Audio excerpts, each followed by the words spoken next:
Hi friends, welcome back to our channel ரெக்ஷூஸ் tips. இந்த video பார்த்துட்ருக்குற எல்லாருக்கும் ரொம்ப ரொம்ப நன்றி.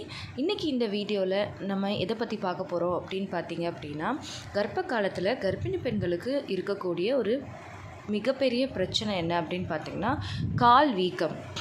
அதாவது காலோட இந்த மேல் பகுதி வந்து நல்லாவே வீங்கி, இந்த பிக்சரில் இருக்கிற மாதிரி நல்லா புஷ்ஷுன்னு வீங்கியிருக்கும். இது வந்து பார்த்திங்கன்னா எல்லா கர்ப்பிணி பெண்களுமே மேக்ஸிமம் ஒரு 90% வந்து இதை ஃபேஸ் பண்ணிடுவாங்க அவங்களோட கர்ப்ப காலத்தில்.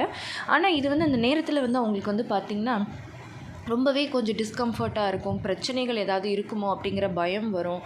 அவங்களுக்கு வந்து அது வந்து பார்த்திங்கன்னா சில நேரங்களில் வலியை கூட ஏற்படுத்தும். ஒருவேளை உங்களுக்கு வந்து நீங்கள் இப்போ வந்து ஃபர்ஸ்ட் டைமாக ப்ரெக்னென்ட் ஆகிருக்கீங்க அப்படின்னா நிச்சயமாக நிறைய பேருக்கு பயம் கூட வரும். என்னடா நம்ம கால் இப்படி வீங்கியிருக்கே, எடுத்து கூட வைக்க முடியலையே, பாதம் அவ்வளோ வீங்கியிருக்கே அப்படின்னு சொல்லிட்டு. ஸோ இது வந்து எதனால், இதை வந்து சரி பண்ணுறதுக்கு நம்ம என்ன மாதிரி விஷயங்களை பண்ணலாம், இதை வராமல் இருக்கிறதுக்கு என்னென்ன மாதிரி விஷயங்கள் பண்ணலாம் அப்படிங்கிறத நான் இப்போ ஒன் பை ஒன்னாக இந்த வீடியோவில் உங்ககிட்ட ஷேர் பண்ண போகிறேன். ஸோ நீங்களும் வந்து ப்ரெக்னென்ட் ஆகிருக்கீங்க, இதை பற்றி தெரிஞ்சுக்கணும்னு நினைக்கிறீங்க அப்படின்னா இந்த வீடியோவை ஸ்கிப் பண்ணாமல் கடைசி வரைக்கும் பாருங்கள். நிச்சயமாக ப்ரெக்னென்ட் லேடிஸ் எல்லாருக்குமே இந்த வீடியோ ரொம்பவே யூஸ்ஃபுல்லாக இருக்கும். இப்போ நான் ஃபஸ்ட்டே சொன்ன மாதிரி இப்போ பார்த்திங்கன்னா ப்ரெக்னென்ட் லேடிஸ் எல்லாருக்குமே இந்த 90% வந்து இந்த குதிகால் வீக்கம், பாதம் வந்து வீங்குறது அப்படிங்கிறது கண்டிப்பாக இருக்கும். ஆனால் எப்போ இருந்து இது ஸ்டார்ட் ஆகும் அப்படின்னு பார்த்திங்க அப்படின்னா மேக்ஸிமம் 5th மந்த், அதாவது 5வது மாதத்துக்கு மேலே தான் இது ஸ்டார்ட் ஆகும். எதனால் அப்படின்னு கேட்டிங்க அப்படின்னா, குழந்தை வளர வளர நம்மளோட கர்ப்பப்பை வந்து விரிவடைய ஆரம்பிக்கும். அப்போது கர்ப்பப்பை விரிவடைய ஆரம்பிக்கும் போது அது வந்து என்னாகும் அப்படின்னா நம்மளோட கிட்னியை போய் அழுத்தும், நம்மளோட யூரினரி ட்ராக்டை அழுத்தும். இதனால வந்து பார்த்திங்கன்னா அவங்களுக்கு வந்து ப்ராப்பராக யூரின் வந்து வெளியேறது, யூரின் வந்து ஃபில்டர் ஆகுறது, இந்த ஃபங்க்ஷன் எல்லாமே கொஞ்சம் குறைஞ்சி போயிடும்.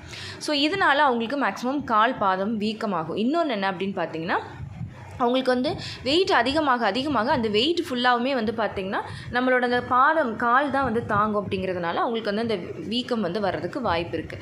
ஸோ இது வந்து நார்மலான வீக்கம் தானா, இது வந்து நார்மல் தானா அப்படின்னு பார்த்திங்க அப்படின்னா மேக்ஸிமம் இது ப்ரெக்னென்சியில் எல்லாருக்கும் வரக்கூடிய ஒரு நார்மலான ஒரு பிரச்சனை தான். பட் சில பேருக்கு என்னாகும் அப்படின்னு பார்த்திங்கன்னா, இந்த மாதிரி கால் வந்து ரொம்ப வீங்கி இருக்குது, ரொம்ப வீக்கமாக இருக்குது அப்படின்னா கண்டிப்பாக வந்து அவங்களுக்கு வந்து பிபி செக் பண்ணுவாங்க. ஏன்னா ஒருவேளை பிபி ஜாஸ்தி இருந்தாலும் இந்த மாதிரி இருக்கிறதுக்கு வாய்ப்பு இருக்குது.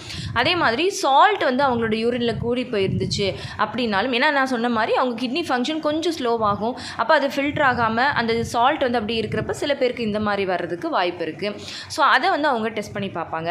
மற்றபடி பார்த்திங்கன்னா இது கர்ப்ப காலத்தில் நார்மல் தான். இதை நீங்கள் அவாய்ட் பண்ணுறதுக்கு என்னென்னலாம் பண்ணலாம் அப்படின்னா, நான் சொன்ன மாதிரி ஃபஸ்ட்டு வந்து டாக்டர் கிட்ட போய் பிபிலாம் செக் பண்ணிவிட்டு சால்ட்டை வந்து கம்மி பண்ணி சாப்பிட்றது ரொம்ப ரொம்ப நல்லது. எவ்வளோ தூரம் சால்ட்டை குறைக்கிறீங்களோ அவ்வளோ தூரம் அந்த பாதம் வந்து வீக்கம் குறையும். அதுக்கப்புறம் பார்த்திங்க அப்படின்னா உங்களுக்கு வந்து என்ன ஆகும், ரொம்ப நேரம் வந்து காலை வந்து ஊனி நீங்கள் நின்று வேலை பார்க்குறத அவாய்ட் பண்ணணும். நான் சொன்ன மாதிரி, ஏன்னா உங்களுக்கு வந்து பேபி பெருசாகுது, அப்போ உங்களுக்கு வந்து ஃபுல் வெயிட்டையுமே 2 வெயிட்டையுமே சேர்த்து உங்கள் பாதம் தான் தாங்குது. அப்படிங்கிறப்ப நீங்கள் ரொம்ப நேரம் நின்று வேலை செஞ்சீங்க அப்படின்னா உங்களுக்கு இந்த மாதிரி வீக்கம் வர்றதுக்கு வாய்ப்பு இருக்குது. ஸோ அதை அவாய்ட் பண்ணிவிட்டு முடிஞ்ச அளவுக்கு ஒரு சேரே பக்கத்தில் போட்டுக்கிட்டு நீங்கள் கிச்சன்லேயே வேலை பார்த்தாலோ இல்லை வேறு எங்கேயோ வெளியில் நீங்கள் வந்து ஜாப் போகிறீங்க அப்படின்னாலும் அப்பப்போ கொஞ்சம் நேரம் காலுக்கு சப்போர்ட் கொடுத்து உட்காந்து அந்த வேலையை பார்த்துக்கோங்க. நைட்டு தூங்குறப்போ 2 கால்களுக்கு நடுவுலையும் பிலோவை வந்து வச்சுட்டு சப்போர்ட் பண்ணிவிட்டு படுங்க.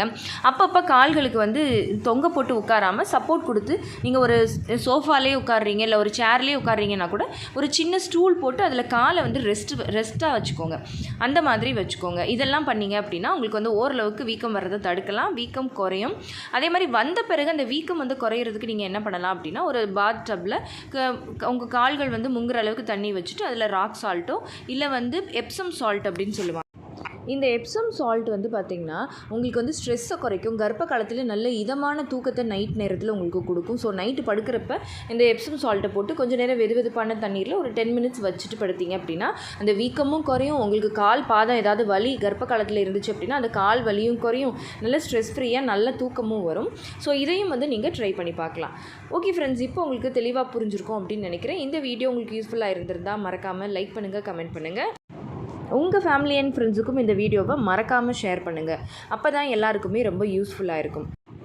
அண்ட் நம்ம ரெக்ஷூஸ் டிப்ஸ் சேனலை இது வரைக்கும் சப்ஸ்கிரைப் பண்ணாமையே பார்த்துட்ருக்கீங்க அப்படின்னா மறக்காமல் சப்ஸ்கிரைப் பண்ணிக்கோங்க. பக்கத்தில் இருக்கிற பெல் ஐகானையும் சேர்த்து கிளிக் பண்ணி ஆல் கொடுத்து வச்சுருங்க. ஓகே ஃப்ரெண்ட்ஸ், பாய், தேங்க்யூ.